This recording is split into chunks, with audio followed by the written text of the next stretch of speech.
Berapa banyak di antara kita yang mau berjalan bersama Roh Kudus?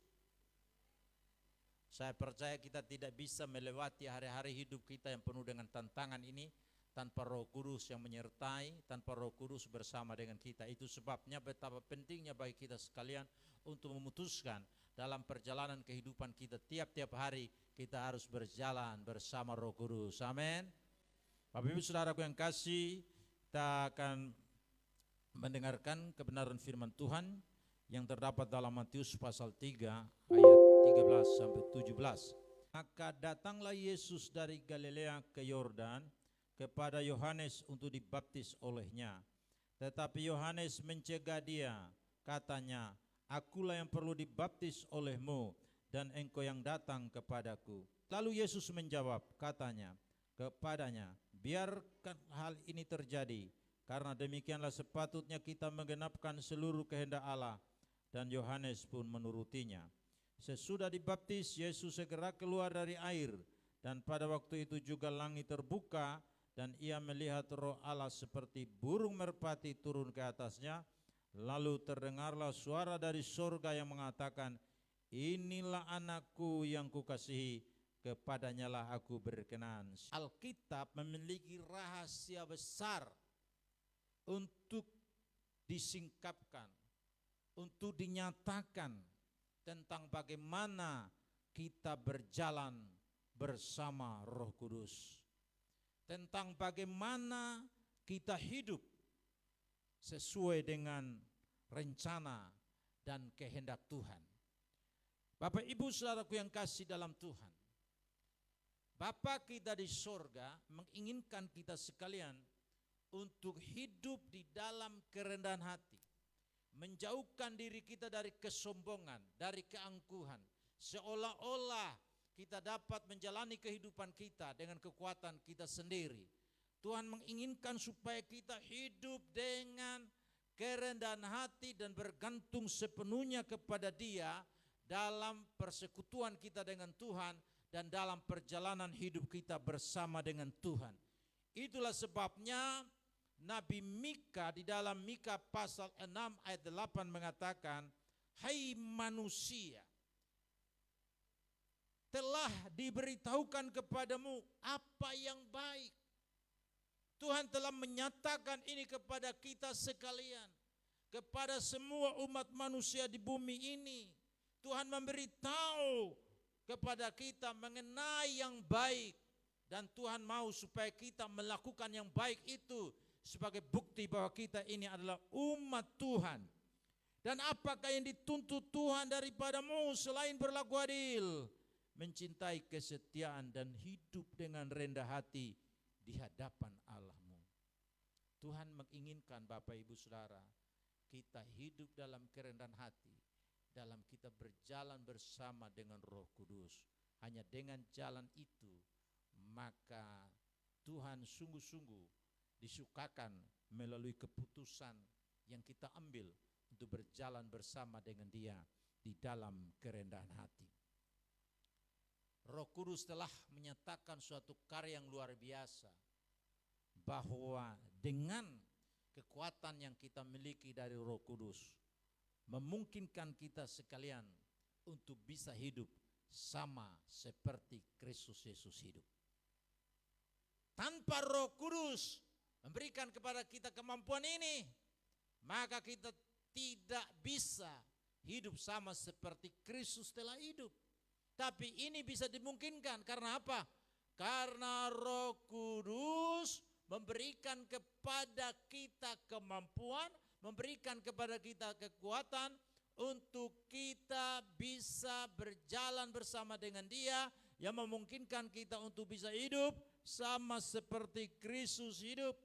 Karena itu Rasul Yohanes mengatakan di dalam 1 Yohanes pasal 2 ayat 6, "Barang siapa yang mengatakan bahwa ia ada di dalam Dia," maksudnya ada di dalam Tuhan. Kalau kita semua menyatakan diri kita ini bahwa kita ini ada di dalam Dia, maka kita harus buktikan bahwa kita wajib hidup sama seperti Kristus telah hidup. Siapa di antara kita yang hadir pada pagi hari ini yang dapat dengan angkuh berkata bahwa dengan kekuatan kita sendiri kita mampu menjalani kehidupan yang sama seperti yang Kristus telah nyatakan kepada kita sekalian. Saya percaya semua kita harus mengakui bahwa hanya dengan kita berjalan bersama Roh Kuduslah yang memampukan kita untuk bisa hidup sama seperti Kristus telah hidup. Mungkin kita dalam perjalanan kehidupan ini seringkali kita tersandung. Tapi Tuhan menginginkan supaya kita tidak tetap tinggal dalam kondisi seperti itu. Tuhan mau supaya kita bangkit dan terus berjalan bersama Roh Kudus. Dialah sebagai Roh penolong. Dengan jalan demikian, suatu waktu nanti kita akan berjalan bersama dengan Kristus, mengenakan pakaian putih. Wahyu pasal 3 ayat 4 sampai 6 mengatakan begini. Tetapi di Sardis ada beberapa orang yang tidak mencemarkan pakaiannya. Mereka akan berjalan dengan aku dalam pakaian putih. Maukah kita sekalian suatu hari nanti kita akan berjalan bersama Yesus dengan memakai pakaian putih? Maka belajarlah dalam kehidupan kekinian kita untuk berjalan bersama Roh Kudus. Sebab dengan jalan itulah suatu hari nanti di dalam kekekalan kita akan berjalan bersama dengan Kristus dengan memakai pakaian putih karena itu layak bagi kita. Barang siapa menang, ia akan dikenakan pakaian putih yang demikian. Aku tidak akan menghapus namanya dari kitab kehidupan, melainkan aku akan mengaku namanya di hadapan Bapakku dan di depan para malaikat. Kalau kita membaca ayat ini atau mendengarkan firman ini harus menjadi suatu peringatan bagi kita. Walaupun nama kita sudah tertulis dalam kitab kehidupan, ada kemungkinan nama kita bisa dihapus kalau kita tidak berjalan terus-menerus dalam keselamatan yang Tuhan sudah anugerahkan kepada kita dalam persekutuan kita dengan Roh Kudus. Itu sebabnya Bapak Ibu Saudaraku yang kasih, mari kita putuskan untuk terus berjalan bersama Roh Kudus, karena Dialah yang dapat menolong kita untuk menjalani kehidupan dalam kekudusan, dalam kesucian, dan dalam ketaatan. Siapa bertelinga? Apakah kita semua yang ada di tempat ini kita memiliki telinga? Apakah kita memiliki telinga rohani yang terbuka untuk mendengar suara Roh Kudus? Barang siapa bertelinga, hendaklah ia mendengarkan apa yang dikatakan Roh kepada jemaat-jemaat. Jadi Roh Kudus, saudaraku yang kasih, menurut firman Tuhan ini, sampai hari ini Dia berbicara, Dia bersuara, dan ketika kita mendengarkan suara Dia, maka Dia yang akan memberikan tuntunan bagi kita dalam kita berjalan bersama-sama dengan Dia. Berjalan itu berbicara mengenai aktivitas kehidupan kita. Ketika kita berjalan Bapak Ibu Saudara, maka kita bisa berbicara dengan Dia dalam perjalanan yang kita tempuh. Dan kalau ini yang kita lakukan tiap-tiap hari, saya percaya kita akan dibawa terus-menerus untuk menjadi seperti Kristus. Kalau kita mengatakan Kristus ada dalam kita, maka firman Tuhan katakan tadi, kita wajib hidup sama seperti Kristus telah hidup. Bapak Ibu Saudaraku yang kasih dalam Tuhan, dalam bacaan kita tadi, Tuhan menyatakan kepada kita bagaimana Yohanes Pembaptis, dia mempersiapkan jalan bagi Yesus. Dan Yohanes Pembaptislah yang membaptiskan Yesus. Perlu kita ketahui bahwa baptisan yang dilakukan oleh Yohanes Pembaptis terhadap Yesus itu merupakan suatu simbolis. Itu merupakan suatu penggambaran bahwa Yesus Kristus akan membaptis kita sekalian dengan Roh Kudus. Maukah kita dibaptis dengan Roh Kudus? Atau kita mengatakan, ya Bapak Pendeta, saya kan sudah dibaptis dengan air, itu sudah cukup. Saudara, tanpa kita dibaptis dengan Roh Kudus, maka saya percaya tidak ada satupun yang diantara kita ini yang mampu menjalani kehidupan kekristenan. Kenapa? Karena tiap-tiap hari kita menghadapi berbagai godaan dalam hidup ini. Godaan dari apa yang kita lihat, godaan dari apa yang kita dengar, yang ada di sekitar kita, yang ada di depan mata kita. Entah itu secara langsung seperti ini, demikian juga melalui media sosial yang saudara mungkin tiap hari dapat mengaksesnya melalui handphone yang saudara miliki. Bahkan ketika ada dalam ruangan ibadah seperti ini, saudara mungkin melihat saya ketika pemberitaan firman ini berlangsung, tapi bersamaan dengan itu saudara mungkin sedang main-main, jalan-jalan keluar masuk, dan mungkin juga saudara mungkin sedang membuat status dan sebagainya, membalas WA dan sebagainya di handphone saudara.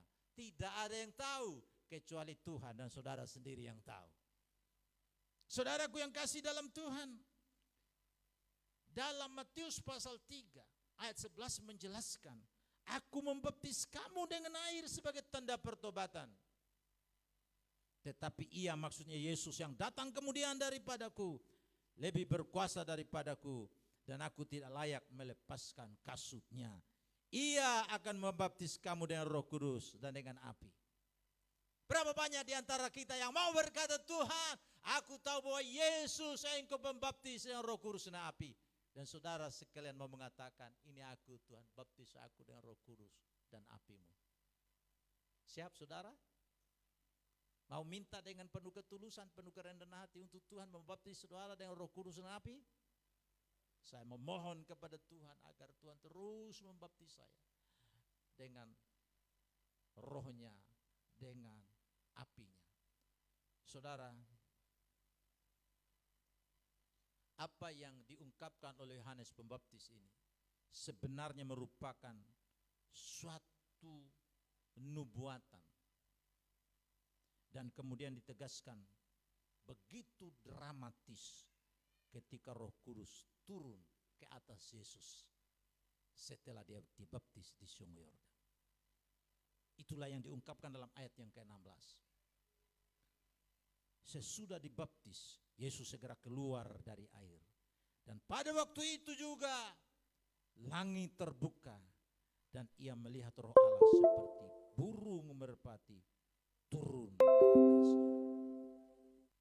Tahukah kita sekalian bahwa ini sebenarnya menunjukkan bahwa Yesus adalah orang ataulah pribadi yang sedang Yohanes katakan di dalam ayat itu.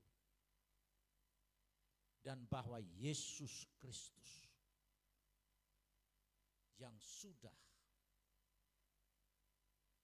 menerima karya Roh Kudus dengan hadirnya burung merpati yang merupakan lambang dari Roh Kudus. Dia Yesus yang sama itu juga yang mampu mencurahkan bagi kita sekalian roh yang sama yang telah turun ke atas dia. Sekali lagi, Yesus yang setelah dibaptis Sungai Yordan, Roh Kudus turun ke atasnya. Yesus yang telah menerima itu, dia mampu mencurahkan bagi saudara dan saya Roh Kudus yang sama.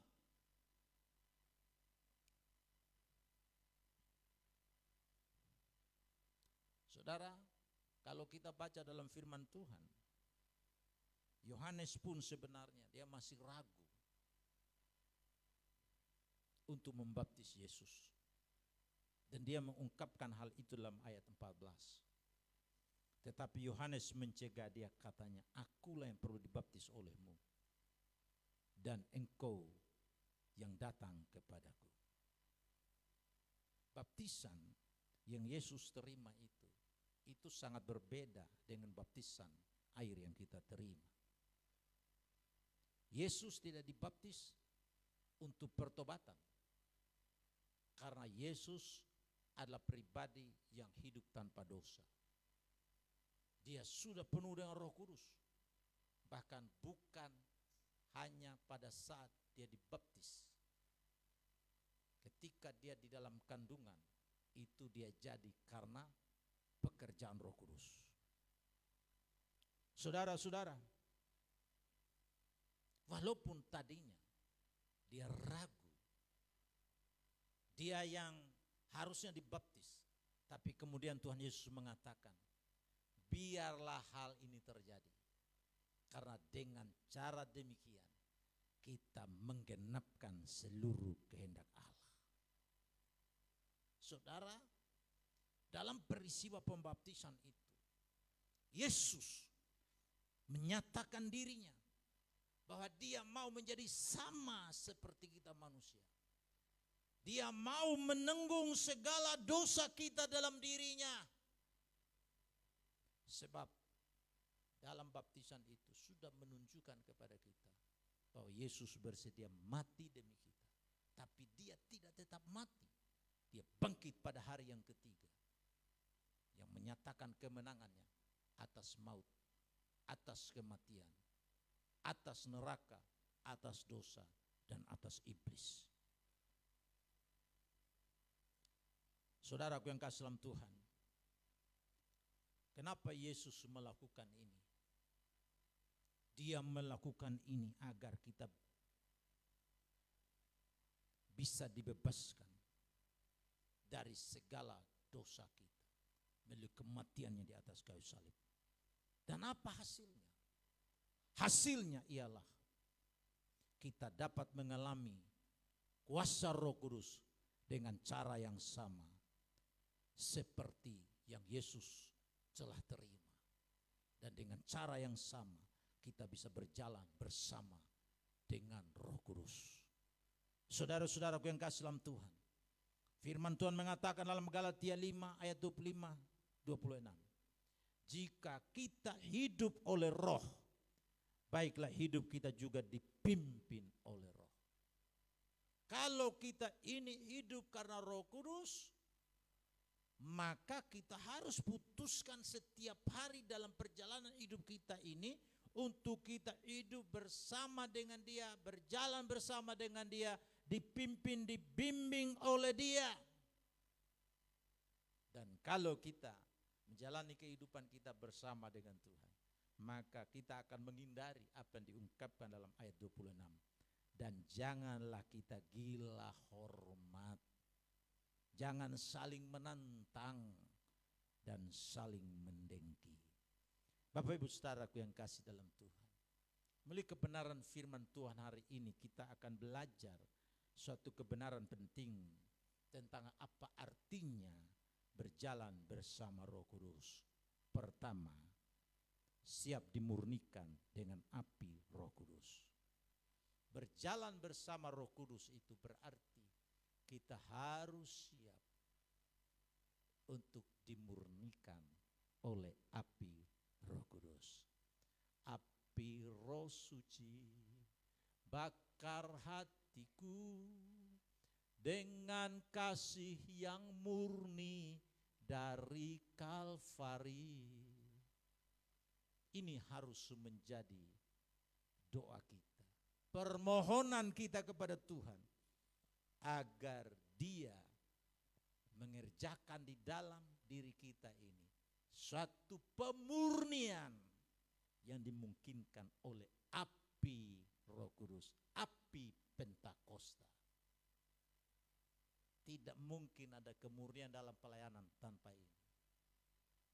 Tidak mungkin ada kemurnian di dalam kita memberi tanpa ini.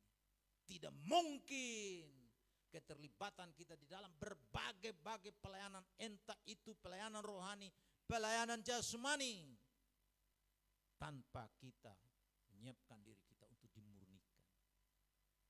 Tidak ada kemurnian motivasi tanpa kesediaan kita memberi diri untuk dimurnikan dengan api Roh Kudus ini. Yohanes dia mengatakan bahwa ketika dia membaptis dengan air, Yesus akan membaptis dengan Roh Kudus dan api. Saudaraku yang kasih dalam Tuhan, Roh Kudus akan datang dalam kehidupan kita ini seperti api pemurnian. Apa yang dia bawa ketika dia melakukan pembakaran untuk pemurnian kita? Dia datang membawa kekuatan dan kemurnian yang dari dirinya itu untuk dinyatakan dalam kehidupan kita. Hanya dengan kita mengetahui api pemurnian Roh Kudus dalam kehidupan kita ini, berarti bahwa kita dapat terbebas dari rasa takut akan penghakiman ketika Yesus datang yang kedua kali. Rasa takut terhadap penghakiman itu tidak akan menimpa kita lagi, Bapak Ibu. Kenapa? Karena Roh Kudus datang untuk memurnikan kita sehingga kita terlepas dari rasa takut akan penghakiman ini. Dan itu yang dikatakan dalam Matius 3 ayat 12. Alat penampi sudah di tangannya. Semua kita ini ditempi. Siapapun kita, apapun jabatan gerejawi yang kita miliki. Mau ketua sinode, ketua BPD, ketua BPW, gembala jemaat, apa saja jabatan-jabatan pelayanan yang kita miliki dalam gereja. Maka kita ada di dalam penampian yang ada di tangan Tuhan. Ia akan membersihkan tempat pengirikannya dan mengumpulkan gandumnya ke dalam lumbung. Jadi kalau kita ini adalah gandum, maka dia tampi, dia melepaskan kita dari sekal supaya kita ini layak untuk dikumpulkan ke dalam lumbung yang merupakan gambaran dari surga. Tetapi debu jerami itu akan dibakarnya dalam api yang tidak terpadamkan. Semua kita yang ada di tempat ini harus memastikan diri bahwa kita bukan sekam yang sedang berada di tengah-tengah gandum. Amin. Kita semua adalah gandum asli yang dimurnikan oleh api Roh Kudus, sehingga kita layak untuk masuk ke dalam lumbungnya setelah kita dimurnikan oleh api Pentakosta, api Roh Kudus. Yang kedua, saudaraku yang kasih, berjalan bersama Roh Kudus itu memungkinkan kita penuh dengan damai sejahtera. Halo, menurut saudara lawan dari damai sejahtera itu apa? Lawan dari damai sejahtera apa?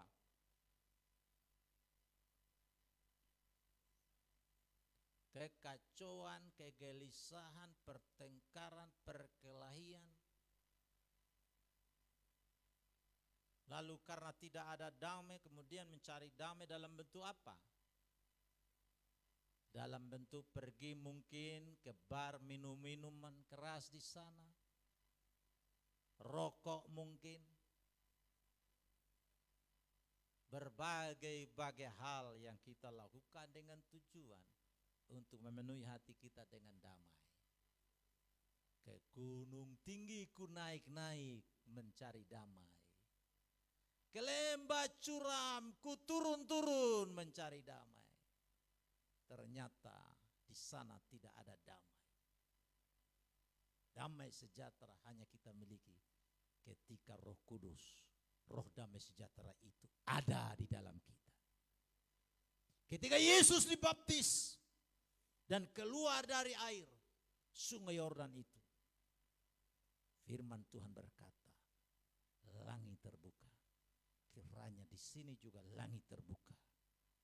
Amin. Dan ia melihat Roh Allah seperti burung merpati turun ke atasnya. Merpati merupakan lambang dari damai sejahtera yang dibawa oleh Roh Kudus ke dalam kehidupan kita.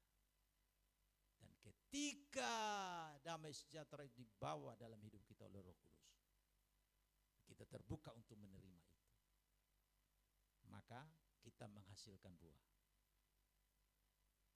Buah roh itu termasuk di dalamnya damai sejahtera.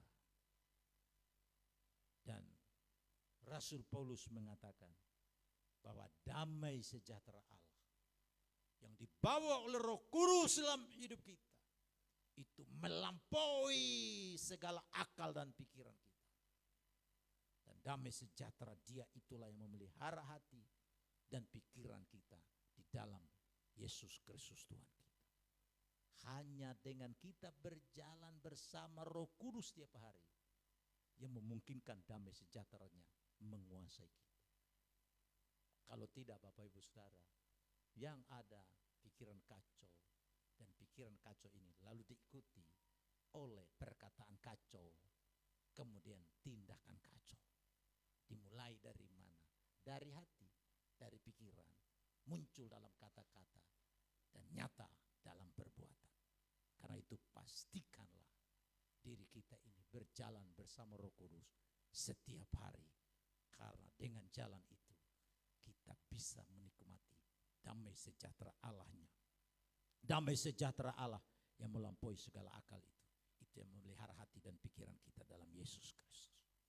Kemudian yang ketiga, berjalan bersama dengan Roh Kudus itu membuat kita mampu memelihara status adopsi kita. Saudaraku yang kasih dalam Tuhan, ketika Yesus dibaptis di Sungai Yordan, setelah dia keluar dari air itu, ada suara mengatakan, inilah anakku. Yesus Kristus adalah anak Allah dengan cara yang unik. Anak Allah bukanlah Allah beranak dan diperanakan seperti yang dituduhkan oleh orang-orang di luar iman Kristen. Anak Allah yang dikenakan kepada Yesus Kristus itu bermakna teologis, bukan biologis. Bukan bermakna fisik, tapi metafisik. Anak Allah itu menunjukkan kepada kita suatu istilah lain dari Sang Firman yang menjadi manusia. Yang menunjukkan kepada kita suatu hubungan yang tak terpisahkan. Hubungan yang erat antara Allah, firman Allah, dan roh Allah. Yang kemudian dalam iman Kristen dirumuskan itu sebagai tertunggal. Dalam peristiwa pembaptisan. Ketika suara dari sorga, inilah anakku. Maka dengan cara ini juga Roh Kudus meyakinkan kita sekalian.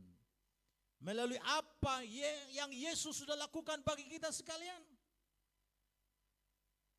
Kita dapat menerima roh adopsi menjadi anak angkat oleh Allah Bapa kita di surga. Karena itu firman Tuhan berkata, tetapi semua orang yang menerimanya diberinya kuasa supaya menjadi anak-anak Allah, yaitu yang percaya dalam namanya, dalam nama Yesus. Jadi saudara dan saya merupakan orang-orang yang diadopsi oleh Allah. Kita memiliki hak sebagai anak-anak Allah, putra-putrinya Allah, karena kita diadopsi oleh Allah melalui iman, percaya dan menerima Kristus sebagai Tuhan dan Juru Selamat kita. Tuhan menyatakan suatu penegasan mengenai hal ini dalam Roma pasal 8 ayatnya ke-15 sampai 17. Sebab kamu tidak menerima roh perbudakan yang membuat kamu menjadi takut lagi. Rupanya Bapak Ibu Saudara, orang yang takut hukuman, takut hari esok, karena mereka masih dikuasai oleh roh perbudakan. Jadi walaupun presiden kita mengatakan tahun 2023, tahun ke-8, bagi kita sebagai anak yang sudah diadopsi oleh Bapa di surga, kita tidak perlu takut. Kenapa? Karena Bapa di surga tidak bisa dipengaruhi oleh suasana apapun yang dalam dunia ini. Dan karena dia adalah Bapa kita, maka kita cukup percaya bahwa dia sungguh-sungguh dapat menolong kita dalam situasi apapun karena kita anak. Sama seperti kita sebagai orang tua ketika anak kita mengalami kesulitan, apa kita membiarkan dia? Kita pasti berjuang, berusaha dengan segala macam cara untuk menolong dia. Apalagi Bapa kita di sorga. Tuhan selalu memberikan perbandingan. Kalau Bapa dunia ini bisa melakukan sesuatu yang baik kepada anak-anaknya, apalagi Bapa kita di sorga. Karena itu Bapak Ibu, seseorang kalau dia masih dikuasai oleh perasaan takut, itu berarti dia masih dikuasai oleh roh perbudakan yang membuat dia takut.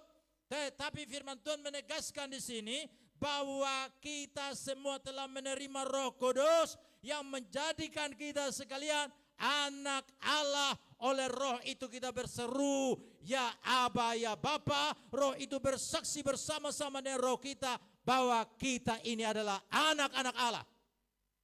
Jadi Roh Kudus itu yang bersaksi di dalam hati kita, dalam diri kita ini, meyakinkan kita bahwa kita semua ini adalah anak-anak yang sudah diadopsi oleh Bapa kita di surga. Dia Bapa kita, kita ini anak-anaknya.